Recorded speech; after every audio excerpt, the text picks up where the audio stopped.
আল্লাহ আযza ওয়া জাল্লা বলছেন, ইউসাব্বিতুল্লাযীনা আমানু বিল কাউলিস সাবিতি ফিল হায়াতিদ দুনিয়া ওয়া ফিল আখিরাহ।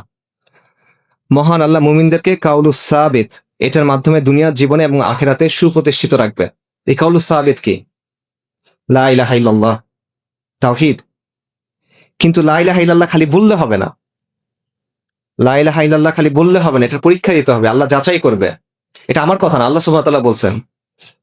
আল্লাহ সুবহানাহু ওয়া তাআলা বলছেন, আহাসিবান নাসু আইয়ুতরাকু আইয়াকুলু আমান্না ওয়া হুম লা ইফতানুন। তোমরা কি মনে করছো যে তোমরা বলবো আমান্না, আমরা ঈমান আনছি, তারপর তোমাদের অব্যাহতি দেওয়া হবে? হবে না। আল্লাহ সুবহানাহু ওয়া তাআলা পরীক্ষা নিবেন। ওয়ালাকাদ ফাতান্নাল্লাযীনা মিন ক্বাবলিহিম, আল্লাহ তাদের পূর্ববর্তীদের পরীক্ষা নিছিলেন। আল্লাহ পরীক্ষা করে দেখবেন যে কে সত্যবাদী এবং কে মিথ্যাবাদী। এটা মনে করেন না যে আপনি আজকে মুখস্থ করে গেছেন পরীক্ষার সময় পরীক্ষার জবাব দিয়ে বের হয়ে আসছেন, ব্যাপারটা এমন না। আল্লাহ যাচাই করবেন, আল্লাহ যাচাই থেকে আপনি বের হইতে পারবেন না। এখানে কোনো দুই নাম্বারি করার সুযোগ নাই, এখানে কোনো ধোঁকা দেওয়ার সুযোগ নাই, এখানে কোনো বুঝ দিয়ে বের হয়ে আসার সুযোগ নাই। এবং আল্লাহ কিভাবে পরীক্ষা করবেন? নানাভাবে পরীক্ষা করবেন। একটা পরীক্ষার কথা আমরা আগেই বলছি, লাতুবলাউন্না ফি আমওয়ালিকুম ওয়া আনফুসিকুম। আল্লাহ আপনাদের, আমাদের জান এবং আমাদের জীবন দিয়ে আমাদেরকে পরীক্ষা করবেন। বিষয়টা বুঝেন ভাই। আপনি শুধুমাত্র লা ইলাহা ইল্লাল্লাহ বলছেন, এটাতে মনে করেন না যে আপনি সব পাকড়াও থেকে বেঁচে যাচ্ছেন। এটাতে মনে করেন না যে আপনি পরীক্ষা থেকে পার হয়ে গেছেন। এটাতে আমি যেটা মনে না করি যে হ্যাঁ আমি সফল হয়ে গেছি। আপনার পরীক্ষা অবশ্যই দিতে হবে,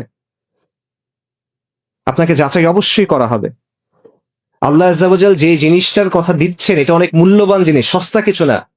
জান্নাত, চিরস্থায়ী জান্নাত। এই জিনিসটা সস্তা কিছু না, এটা আল্লাহ সস্তাতে দিবেন না। দামি জিনিসের সওদা কখনো সস্তায় হয় কিনা?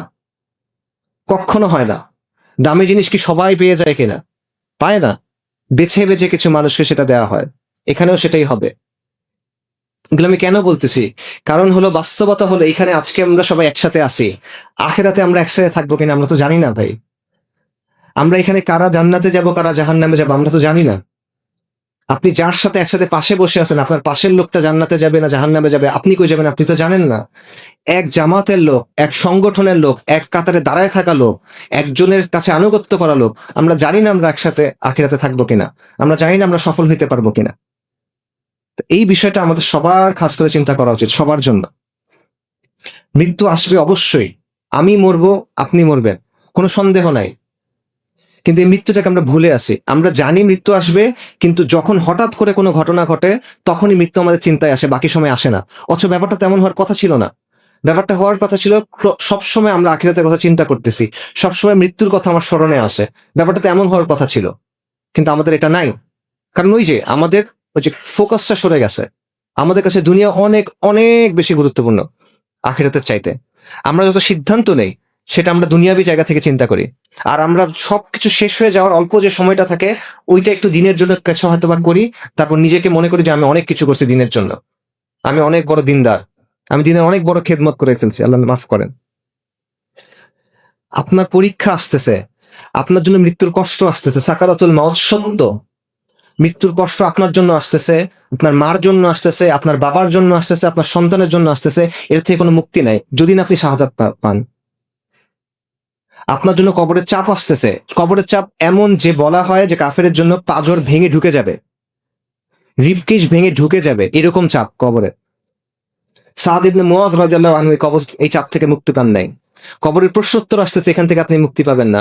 ইয়াউমুল কিয়ামার যে ভয়াবহ অপেক্ষা, সেখান থেকে কারো মুক্তি নাই, সবার জন্য এটা আছে, আম্বিয়া কেরামের পর্যন্ত আছে এটা, আলাইহিমুস সালাতু ওয়াসসালাম।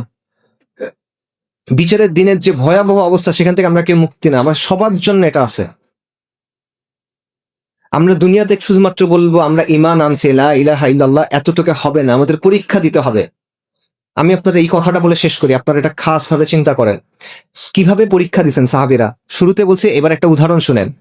সাহাবী সুহাইব ইবনু সিনান, উনি সুহাইব আর রুমি নামে পরিচিত। আর রুমি মানে রোমের লোক। উনি আসলে রুমি না, উনি আরবের লোক, কিন্তু ছোটকালে উনি বন্দী হয়েছিলেন এবং ওনাকে রোমে নিয়ে যাওয়া হয়েছিল। সেখানে উনি বড় হন এবং তাদের ভাষা শিখেন, পরে পালায় আরবে চলে আসেন। এই কারণে তাকে বলা হতো আর রুমি, সুহাইব আর রুমি রাদিয়াল্লাহু আনহু। উনি যখন পালায় চলে আসছেন, ওনার কোনো সম্পদ ছিল না, কিন্তু এরপর উনি ব্যবসা করলেন, আল্লাহ ওনার ব্যবসায় বরকত দিলেন, অনেক ধন সম্পদের মালিক হলেন। এরপর আল্লাহ নবী যখন দাওয়াত নিয়ে আসলেন সাল্লাল্লাহু আলাইহি ওয়াসাল্লাম, তিনি ইসলামের দাওয়াত গ্রহণ করলেন এবং তিনি রাসূলুল্লাহ সাল্লাল্লাহু আলাইহি ওয়াসাল্লামের নির্দেশ অনুযায়ী হিজরত করতে বের হইলেন ওনার সব ধন সম্পদ নিয়ে। তিনি যখন ধন সম্পদ নিয়ে চলে যাচ্ছেন, কুরাইশ তাকে আটকাইছে। কুরাইশ বলতেছে যে তুমি দরিদ্র অবস্থায় আমাদের কাছে আসছিলা, আমাদের কাছে ব্যবসা করে তুমি আজকে এত ধন সম্পদ বানাইছো, তোমাকে আমরা যাইতে দিব না। তিনি বলছেন তোমরা যদি আমাকে যাইতে না দাও, আমার কাছে এই তীর আছে এবং তোমরা জানো আমি কত ভালো তীর ছুটতে পারি, আমি তোমাদের দিকে তীর ছুড়বো এবং তোমরা মারা যাবা, এবং তোমরা যদি আমার কাছে আসো, আমার কাছে ধারালো তরোয়ার আছে, আমি তোমার সাথে ফাইট করব। কুরাইশ ভয় পাইছে। তারপর কুরাইশ বলছে ঠিক আছে তুমি যাও, তোমার সম্পদ রেখে যাও। আমরা কি করতাম বলেন? আমরা একটা নেগোশিয়েট করার চেষ্টা করতাম, আচ্ছা ঠিক আছে আমার সম্পদের অল্প কিছু নাও, অল্প কিছু আমাকে দাও, 50-50, রাইট? এরকম কিছু একটা আমরা করতাম। সোহেব আরুনি বলছে ঠিক আছে সব সম্পদ নাও। সব সম্পদ রেখে তিনি মদিনাতে চলে আসছেন। মদিনাতে তিনি যখন আসছেন তখন রাসূলুল্লাহ সাল্লাল্লাহু আলাইহি ওয়াসাল্লাম বলছেন যে সুহাইব অনেক বড় ব্যবসা করে আসছে, সুহাইব অনেক সফল ব্যবসা করে আসছে। এটা হলো সফলতা, যেই দুনিয়া কামাইছেন। আপনি চিন্তা করে দেখেন, একটা মানুষ বন্দি ছিল, সে পালায় আসছে, দরিদ্র, কিচ্ছু নাই, তার পথে ঘাটে ঘুমানোর মতো অবস্থা। এই ব্যক্তি বিশাল বড় কোটিপতি হয়ে গেছে, এই সব কিছু ছেড়ে চলে গেছে। আবার আমরা দুনিয়ার জন্য দিন ছাড়ি, আমরা যাই না বিভিন্ন জায়গায়, আমরা দুনিয়ার জন্য হিজরত করি। সাহাবায়ে কেরাম হিজরত করছে দিনের জন্য, আমরা দুনিয়ার জন্য হিজরত করি, সাহাবায়ে কেরাম হিজরত করছেন দিনের জন্য। আমরা দুনিয়ার কথা চিন্তা করে সিদ্ধান্ত নেই, সাহাবায়ে কেরাম চিন্তা করছেন দিনের জন্য। এবং এটাই হলো সফলতা, যেটা রাসূলুল্লাহ সাল্লাল্লাহু আলাইহি ওয়াসাল্লাম বলছেন। তো এই পরীক্ষা আমাদেরও আছে। আপনি মনে করেন না যে এই পরীক্ষা আমাদের শেষ, ওই সাহাবায়ে কেরামের সময় পরীক্ষা হয়েছে, আমাদের এখন আর পরীক্ষা নেই। এই পরীক্ষা আমাদের সবার আছে। এই পরীক্ষা প্রত্যেকে তার অবস্থা অনুযায়ী দিতে হবে। এইটা ভালোভাবে মাথায় রাখেন। এই পরীক্ষা আমরা পাশ করতে পারতেছি না, এই পরীক্ষা নিয়ে আমরা চিন্তাও করতেছি, আমরা বেখেয়াল হয়ে আছি।